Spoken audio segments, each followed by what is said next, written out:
ह्यूंद का दिना फिर बौड़ी है गिना, ह्यूंद का दिना फिर बौड़ी है गिना, जूनी लग तू स्वामी जी तुम बिना, हो जूनी लग तू स्वामी जी तुम बिना। उत्तराखंड में ह्यूंद यानी सर्दी भरपूर अंगड़ाई लेने के बाद अब पूरी तरह जाग चुकी है और पहाड़ में सर्दी जब आती है तो अपने साथ कई तरह के भाव भी समेट लाती है, जिन्हें लोकगीतों से लेकर कविताओं तक में खूब व्यक्त किया गया है। तो चलिए आज आपको गढ़वाल कुमाऊं के ऐसे कुछ गीतों और कविताओं से रूबरू करवाते हैं जिनमें सर्दियों के ये तमाम भाव छिपे हैं। नमस्कार, मैं हूं उदिता देवरानी और आप देख रहे हैं बारामासा का विशेष कार्यक्रम गाने के बहाने। ह्यूंद का ये मौसम जहां दिन छोटे हैं, रातें बड़ी और हवा नाक कान काटने वाली, मफलर से लेकर मंकी कैप तक तमाम गर्म कपड़े बक्सों से निकलकर बदन पर चढ़ चुके हैं। खेती बाड़ी का काम धीमा हुआ, ये अब थोड़ी सी फुर्सत का समय है, तो सग्गड़ और अंगीठियां सुलगने लगी हैं। चाय अब दिन भर उबलेगी, कहीं चूल्हे पर चढ़ी केतली के भीतर तो कहीं गैस पर रखे पैन में। ह्यूंद लगते ही खाने पीने का स्वाद भी बदल गया है। अब पालक, मेथी और लाई जैसी हरी सब्जियों की बहार है। ये मौसम गेहत, भट, सुंटा और लोबिया जैसी मोटी दालों की खूब पूछ का भी है। बाकी ऋतुओं की तरह उत्तराखंड की लोक संस्कृति में ह्यूंद के भी अपने रंग हैं। इनमें सबसे गाढ़ा रंग है उदासी का। जीवन में उजाला कम होने लगे तो मन पर उसका ऐसा असर स्वाभाविक भी है। वैसे किसी साल को अगर इंसान मान ले तो ह्यूंद या जाड़ा उसका बुढ़ापा है, जो बार बार पीछे मुड़कर देखता है और अक्सर उदास होता है। कौप दू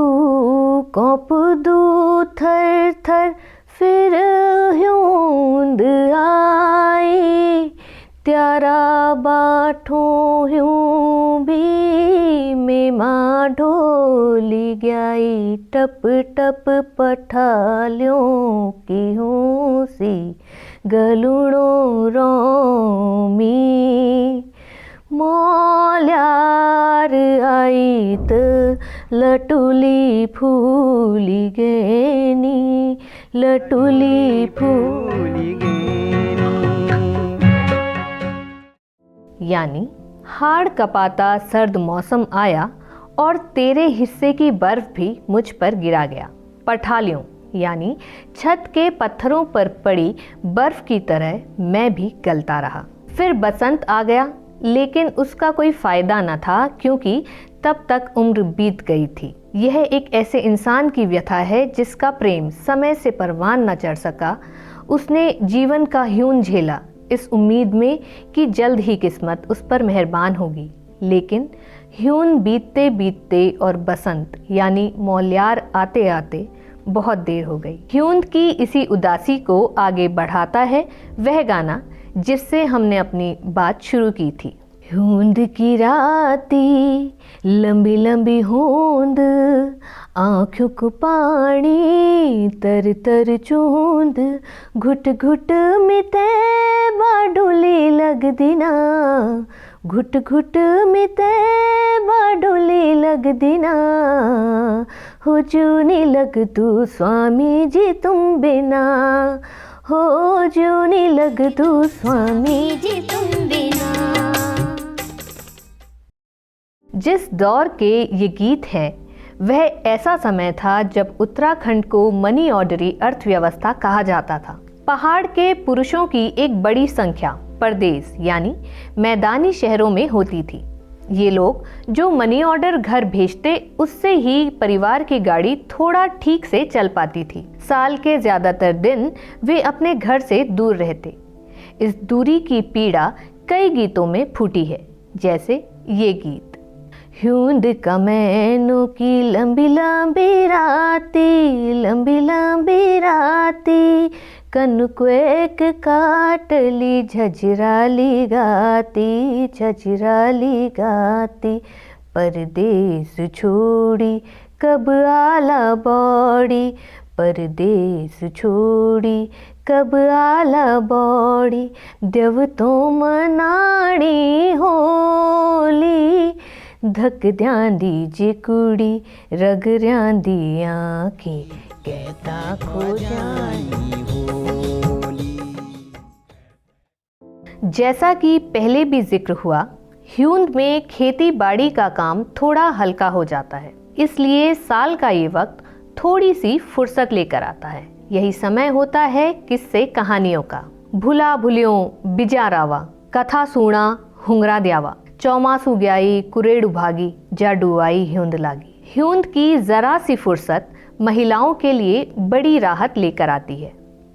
परंपरागत रूप से इन महीनों में वो अपने मायके जाती रही हैं, लेकिन जिन बदकिस्मत बेटियों को ये मौका नहीं मिल पाता, उनकी पीड़ा भी गीतों में गूंजती रही है। बेटियों का कुदेड़ मैना, चैत पूस है ना गैना, बेटियों का कुदेड़ मैना, चैत पूस है ना गैना, मैं त्यों का सासा छाई, तोन रे बारनी ध्याई, दगड़िया बग्यानी मेरी मैं तू गैना, म्यारा सदानी देना गैना। इतिहास देखें तो शीत ऋतु शुरू होते ही पहाड़ के कई क्षेत्रों में लोग कुछ समय के लिए भाबर की तरफ चल देते थे। हिमालय की जड़ में फैले इस इलाके में दिन में अच्छी धूप खिलती। यहाँ पर जंगल, नदी और उपजाऊ धरती भी होती। हिमालयी लोग यहाँ जंगलों में पशु चराते और ईंधन की लकड़ी इकट्ठा करते। साथ ही इन अस्थायी बसेरों में वे थोड़ी बहुत सब्जी और अनाज भी उगा लेते। इन लोगों को हल्के फुल्के अंदाज में खम तपुआ भी कहा जाता था। नरेंद्र सिंह नेगी के एक गीत में एक नवविवाहित युगल इसी प्रवास पर बहस करता है। पति कहता है कि कुछ काम धाम करने भाबर चले जाते हैं, वही पत्नी भाबर निजौला की टेक लगाई रखती है।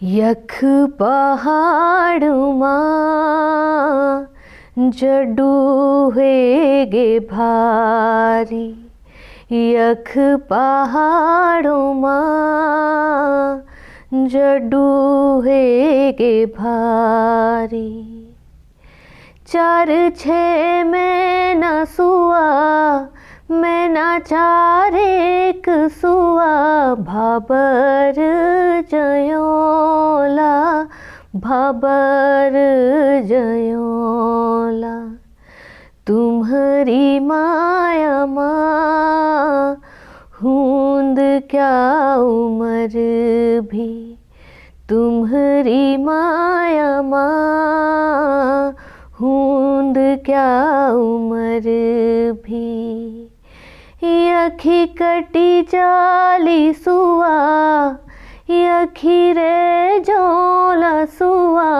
भाबर निजोला भाबर निजोला। बात आगे बढ़ाते हैं। देश के बाकी हिस्सों की तरह उत्तराखंड में भी जन सरोकारों का एक बड़ा हिस्सा शराब की समस्या रही है। राज्य में इसके खिलाफ कई आंदोलन भी चले। पहाड़ी समाज में शराब का इस्तेमाल सर्दी भगाने के बहाने भी होता रहा है। इससे सचेत करते एक लोकगीत का अंतरा कुछ यूं है। आलू मंगसिर रणु ढंगसिर उदमतुनी होया, पूस च प्यारू पिया ना दारू, दारू दरोला न होया, हरि बोला जी हरि बोला जी हरि बोला जी हरि बोला जी। ये तो हुई गढ़वाल क्षेत्र की बात। अब उत्तराखंड के कुमाऊं इलाके की बात करते हैं, जहां ह्यूंद ह्यून हो जाता है। वहां भी इस पर बहुत सारे गीत कविताओं की रचना हुई है। इन गीतों में प्रकृति का चित्रण तो है ही, कई जगह जनजीवन के कष्ट भी हैं। अभावों में रह रहे लोगों के लिए ह्यून किस तरह के संकट लेकर आता है, उसे सुप्रसिद्ध लोक कवि शेर सिंह बिष्ट अनपढ़ की इस चर्चित कविता से समझा जा सकता है। न्है झगुली न्है शुर्याव, कशी काटू ह्यून हिंडाव, टूटी घर छू फुटी द्वार, उशे भितर उशे भ्यार, ख्वारन चुईणे पानी धार, जाड़ के हेरो जाती मार, कशी काटी आजे ब्याव, कशी काटी ह्यून हिंडाव, न्है झगुली न्है शुर्याव। गांव में अभावों के बीच रहने वाले उस परिवार की यह व्यथा है जिसके पास ओढ़ने बिछाने के लिए कुछ नहीं है। टपकती छत के कारण उसके लिए जिस तरह घर के अंदर रहना है, वैसा ही कड़कड़ाती ठंड में बाहर पड़ी तुषार में रहना। कुमाऊनी के आदि कवि माने जाने वाले लोक रत्न गुमानी ने भी ह्यून पर लिखा। उन्होंने इस मौसम का वह पक्ष रखा जिसमें गांव के लोग बहुत सुकून के साथ अपना दिन बिता सकते हैं। उनका ह्यून ऐसा है जिसमें गुनगुनी धूप में भात के साथ टपकिया का आनंद लिया जाता है। घर के बाड़ों में लगने वाली हरी सब्जियों से ह्यून का पूरा महीना भरा है। उनकी कविता है, पानी लग जश हो निमैन अरड़ो, घर का नजिक नौल हो, ह्यूना मैण प्रभात घाम देली में, या ब्याल को तेल हो, रत्ते भात भरो टपकिया, भटिया भलो जौल हो, घर बाड़ो शब कुनकी, शाग हर भकत हरिया हो। कुमाऊनी के सुप्रसिद्ध कवि कृपालु दत्त जोशी ने तो ह्यून के कई पक्षों पर एक लंबी कविता लिखी। उन्होंने ह्यून को कई अर्थों में परिभाषित किया है। जिस दौर में वह इस कविता को लिख रहे थे, पहाड़ में लोगों की आर्थिकी अपने प्राकृतिक संसाधनों पर निर्भर थी। लोगों के लिए हर मौसम का अपना महत्व था। ह्यून एक तरह से पहाड़ के लोगों के लिए वर्ष का आरामदेह महीना है, आपसी मिलन का भी और संवाद का भी। शरद ऋतु को अंत देखी ह्यून झटपट जागी उठो, बगड़ गार्डन हॉल छाई, दीन थरथरे कांपी उठो, माषण में छू मगशीर मैं के, श्री कृष्ण मुख त्वीले सुणो, सुणी कृष्ण वाणी गर्व त्वे में, दीन पीड़न प्रण करो। कुमाऊं के एक प्रसिद्ध रचनाकार हुए हैं नंद कुमार उप्रेती। उनकी रचनाओं ने कुमाऊं के साहित्य को बहुत समृद्ध किया है। उन्होंने ह्यून को बहुत सारे बिंबों के साथ देखा है। उनके ह्यून में प्रकृति और मानव के अंतर संबंधों का सजीव चित्रण है। उसमें ऐपण, देई, थुलुम, चिड़िया, घोंसले सब कुछ समाहित है। बर्ख में जो डान कान पाणिक हारन की, ऐपड़ हाली देई जास देखी छी, आब ह्यूं को थुलुम ढकी बेर, श्याता श्याता और सुंदर है गई, चाड़ प्वाथनक चिचाट थामी गो, के उडियार कति पातन भीतर लुकी हुन्याल। तो ये थे ह्यून से जुड़े कुछ गीत और कविताएं। गाने के बहाने का ये एपिसोड आपके लिए लिखा था वरिष्ठ पत्रकार विकास बहुगुणा और चारू तिवारी ने।